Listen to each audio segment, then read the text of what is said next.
Olá, meus amigos futuros escreventes do Tribunal de Justiça. Projeto Gabaritando Normas chegando ao fim.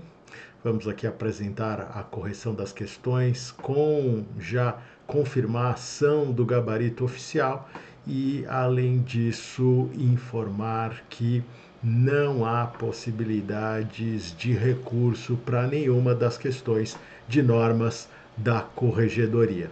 Bom, questão número 1. Fala sobre a função correcional, né? O capítulo aí que nós já antecipávamos deveria estar presente com duas, se não pelo menos uma questão, e acabou vindo com duas, né? Temos aqui uma brincadeira do examinador com os seus conhecimentos a respeito das correições ordinárias, extraordinárias e visitas correcionais, além ainda de colocar uma alternativa com a inspeção mensal. Na alternativa A, ele fala que correição extraordinária tem prévio aviso, quando na verdade a extraordinária ela se dá sem prévio aviso, ela é de surpresa, artigo 6º, parágrafo 2º. A alternativa B diz que a correição ordinária ela é sempre realizada no mês de janeiro, quando na verdade ela deve ser efetuada preferencialmente em dezembro, artigo 8º das normas. Depois, a alternativa C é a alternativa correta. A visita correcional deve ser realizada em até 30 dias depois do juiz corregedor assumir a corregedoria em caráter permanente. Então, essa é a alternativa correta, alternativa C de Corinthians. E a alternativa D, talvez aí a mais complicadinha, vamos dizer assim, mas também não saiu do padrão. Falava que o cartório dispensava a apresentação dos relatórios de pendências do sistema informatizado para o juiz, quando na verdade não só não dispensa, como no artigo 12, você pode perceber aí que ele diz serão vistados pelo juiz, né? E para ser vistados pelo juiz é porque precisam ser apresentados, artigo 12 das normas. E por fim, a alternativa E, talvez a mais simples de todas, fala-se em inspeção mensal, né? Fala em visita nos estabelecimentos prisionais uma vez por ano, quando na verdade ela é uma vez por mês. É a famosa inspeção mensal nos estabelecimentos prisionais. Assim, nós temos primeira questão de normas, alternativa C de campeão, né? Alternativa C de campeão nessa questão, sem maiores dificuldades e sem possibilidade de recurso. Próxima questão. Essa próxima questão, também do capítulo 2º da função correcional, exigia um conhecimento claro sobre os procedimentos administrativos previstos nas normas da corregedoria. E nesse passo, nós temos lá no artigo 15 a apuração preliminar, nós temos a sindicância e o processo administrativo, né? Como dito no dia D, como dito na revisão, os procedimentos administrativos previstos nas normas, né? Eles são três que se extraem do gênero procedimento administrativo. Né? Nós temos três espécies: apuração preliminar, sindicância e processo administrativo. Né? Processo administrativo tem esse nome mais forte, não é mais à toa, porque ele está reservado para aplicação das penas mais graves, demissão para cima, incluindo cassação de aposentadoria. Para todas as outras, existe a sindicância: repreensão, suspensão ou multa. Aqui a questão falava que Arturo e Xênia, eu suspeito que eles sejam filhos, né, de Caio, Mécio ou Tício. O primeiro deles, Arturo, cometeu uma infração para suspensão, portanto, naturalmente, sindicância.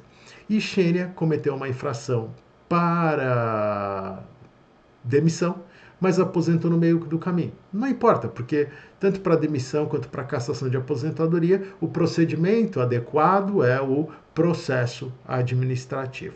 Bom, assim nós temos, alternativa A, Arturo, processo administrativo. Não, Arturo cometeu uma falta para a suspensão, né, para aplicação de suspensão. Então é sindicância.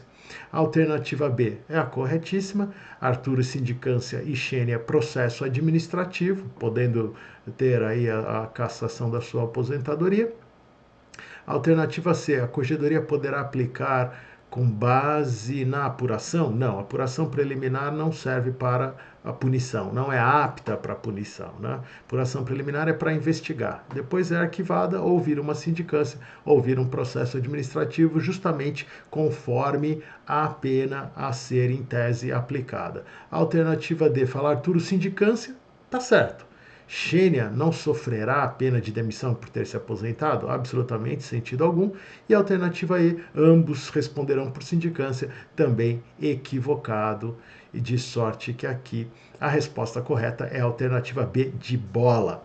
Maravilha? Também sem possibilidade de recursos, nenhuma dubiedade, nada que pudesse ser alegado.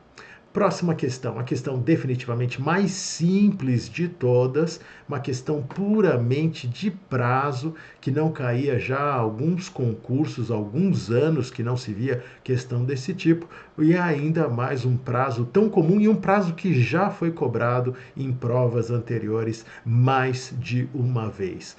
O prazo para conclusão dos autos é de 1 dia e o prazo para execução dos atos processuais de 5 dias, previsão expressa no artigo 97 das normas da Corregedoria, de sorte que aqui não tem nenhuma dificuldade. Alternativa A, de aprovado. É exatamente isso, alternativa A, de aprovado. Próxima questão, sobre mandados judiciais. Essa questão também já caiu em provas anteriores. Essa é um pouquinho mais elaborada, mas tá aí. Olha só, alternativa A, essa eu considero de um nível de dificuldade maior, né? E foi assim, essas duas últimas são as mais difíceis, sem dúvida alguma.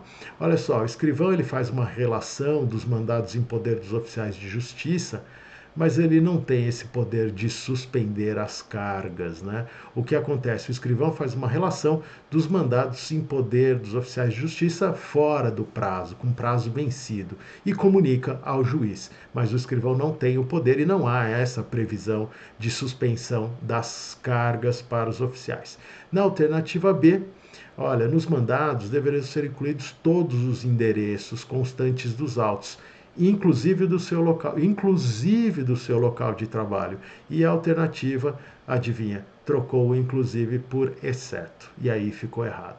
Alternativa C, corretíssima, isso aqui já foi cobrado em provas anteriores, nós resolvemos todas as provas anteriores ao longo do tempo e essa alternativa já tinha sido cobrado, você que fez as questões anteriores não teve a menor dúvida, mandou bala. Parágrafo único do artigo 108, Ctrl+C, Ctrl+V, resposta C de cerveja, C de cavalo, C de campeão, é isso mesmo. Alternativa D, nas certidões de expedição, de entrega dos mandados em processo, eu sempre falava isso nas aulas, olha turma, deve constar o nome do oficial de justiça para que justamente possa ser ele cobrado. Eu preciso saber com quem está o mandado a fim de poder cobrar a devolução devidamente cumprido, se for o caso. A alternativa D, então, troca o constarão o nome do oficial de justiça por é vedado por motivos de segurança. Então, a alternativa D também ficou errada. E a alternativa E, outro alerta que nós sempre fazíamos, né? Você precisa saber quem faz o quê. Tem coisa que é o escrivão, tem coisa que é o corregedor, tem coisa que é o corregedor permanente, tem coisa que é o corregedor geral. E aqui ele diz na alternativa E que os mandados serão distribuídos aí na forma determinada pelo juiz diretor do foro, quando na verdade, artigo 108 é claro, a forma é regulada pela Corregedoria Geral da Justiça. Portanto, penúltima questão de normas, C de Coríntias. Meus amigos, vamos à última. Olha, aqui também nenhuma possibilidade de recurso, tudo certo. Muito bem feita a prova de normas da Corregedoria, essas 5 questões. Vamos à última questão e a mais difícil, sem dúvida nenhuma. Alternativa A. Os defensores, etc., não vinculados, significa que eles não trabalham no processo. Se eles não trabalham no processo, eles podem consultar os processos públicos, não os processos segredos de justiça. O 1224, parágrafo 2º, diz, salvo nos casos de processos em sigilo, a alternativa trocou salvo por incluindo, ficou errado. E olha, esses artigos 1226, 1226A, nós falamos na revisão, falamos no aulão, dia D, assinaturas, no curso regular, falamos, isso aqui estava com muito forte para cair, não é? E não à toa caiu. A alternativa B também já caiu em provas anteriores, você já tinha certamente resolvido essa questão, e é livre a consulta aos mandados de prisão registrados no BNMP.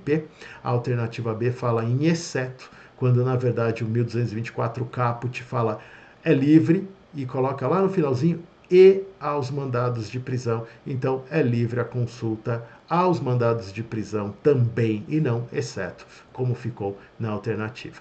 Depois a C. A C também, outra alternativa tratada em todos os cursos, revisões de AD, etc. e tal, a senha, né? Tanto da vítima quanto da parte pode ser solicitada e retirada pelo advogado contratado por ela. A alternativa C diz sendo vedada, ao passo que o correto é que é possível, perfeitamente possível, o advogado pode solicitar e retirar a senha. Resposta correta é a alternativa D, Ctrl+C, Ctrl+V do artigo 1225. Os processos que tramitam no sistema de processamento eletrônico em segredo só poderão ser consultados pelas partes e procuradores habilitados a atuar no processo. Essa é a regra, esse é o Ctrl+C, Ctrl+V do artigo 1225. Tá? Inclusive já havia caído essa pergunta em provas anteriores, mas no que diz respeito ao processo físico. E a regra é a mesma e você certamente já fez questões com esse enunciado em provas anteriores. A única diferença é que é processo físico para eletrônico, mas a resposta é a mesma. E a alternativa E, a alternativa mais capciosa, realmente essa aqui, sem dúvida nenhuma, é a alternativa mais complicada, posso assegurar a todos. E ela diz assim, ó, o acesso à íntegra dos processos digitais que não tramitem sob segredo, portanto, é um processo público. O terceiro interessado será franqueado mediante o uso de senha, desde que comprove documentalmente seu interesse pessoal no processo. Você também já tinha feito essa questão, só que no processo físico, tá? Bom, se o processo é público, é livre, qualquer um pode ter acesso e não precisa demonstrar nada, né? Eu dizia nas aulas, a torcida do Corinthians, a torcida do Flamengo, se o processo é público, até o estagiário, né, tem acesso livremente.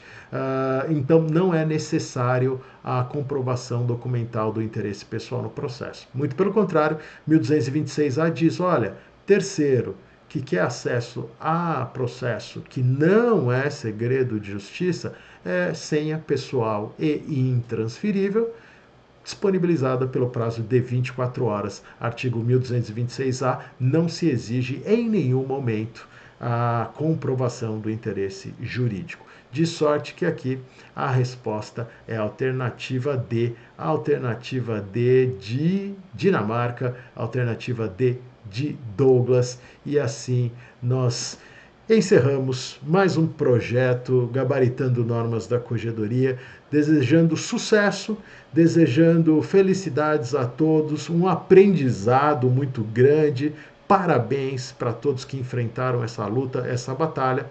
Nos veremos aqueles que lograrem convocação para a segunda fase, falaremos da segunda fase oportunamente, e aqueles que porventura ficarem de fora da próxima etapa. Vem aí oficial de promotoria, vem aí TRF, vem aí TRE, tem o concurso para a Câmara Municipal de São José dos Campos aberto, tem concurso para PM aberto, tem concurso para a Polícia Civil com edital iminente, Tem concurso para a Prefeitura de Jundiaí e outros organizados, todos pela VUNESP. Tem concurso do Instituto de Ciências, alguma coisa assim, da Unesp. Uma série de oportunidades. O que não pode é parar de estudar aqui agora. Beijo grande para vocês, felicidades, tudo de bom. Projeto Gabaritando Normas da Corregedoria fica por aqui e a gente vê ou se vê na próxima. Valeu, gente. Tchau, tchau. E aí, galera, gostaram do vídeo? Então, inscrevam-se no canal, ative as notificações, deixe o joinha, dê o like e também, claro, os comentários e as sugestões. Até o próximo vídeo.